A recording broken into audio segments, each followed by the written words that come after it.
Some Afghan bakeries won't bake your bread until you've made the dough yourself. Others do it all, start to finish. And some households skip a bakery entirely. A housewife bakes it herself on the family's own tandoor, 2 or 3 times a week, in Kabul as much as in the villages. 3 ways to get the same everyday bread. How much of the work is yours depends on which one you use. In this video, we cover how that bread is baked and how it gets its other name from the baker's own fingers. 6 different varieties made from the same dough, and the surprising journey the flour takes before it ever reaches a bakery. However you get it, this bread is naan-e-tandoori, named for the oven it's made in, a hollow, rounded oven, traditionally built from clay, with wood burned inside until the walls are scorching hot. The dough is dusted with flour on one side, brushed with water on the other, then pressed straight onto that hot clay wall, the baker dragging several fingers down it as it goes in.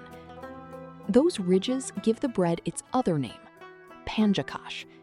Panja means fingers, and kash means to drag. Gas-fired tandoors have also become common. Same shape, built from sheet metal instead of clay, a gas flame replacing the wood fire. Those bakeries that only bake dough you bring from home, they are run by women, and naan-e-tandoori is all they make. Customers hand over dough they've already mixed and shaped into balls at home. The baker's only job is to manage the oven, pressing the dough to the tandoor wall and pulling it out once it is done. A men-run bakery works differently and employs more people to do it.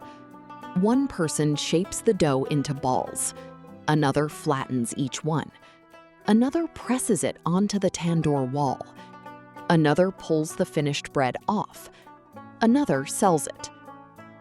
Because they mix the dough themselves, these bakeries are not limited to naan-e-tandoori. They bake several different breads, and for most customers, that makes them the simpler stop. No dough to prepare at home first.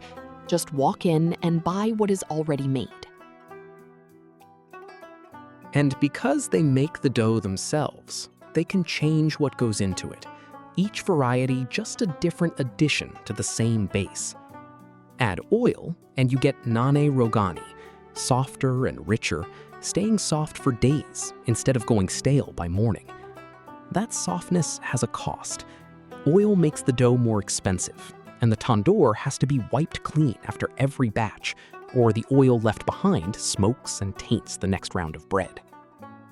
Add egg and stamp the dough with a decorative fan pattern before baking, and you get patir, a glossy breakfast bread eaten with sweetened tea rather than a meal.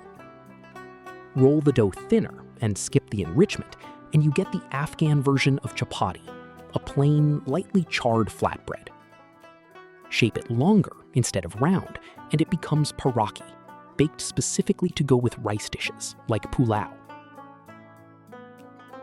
Every one of these breads starts the same way, with flour. And that flour has its own story. Until around 2005, nearly all of it was imported from Pakistan. Then, Kazakh flour appeared alongside it, and within a few years, replaced it completely. Bakers found it whiter, softer, and easier to work with. Today, the flour behind a loaf of naan-e-tandoori in Kabul most likely crossed the border from Kazakhstan, over 1,000 kilometers to the north, before it ever reached a bakery.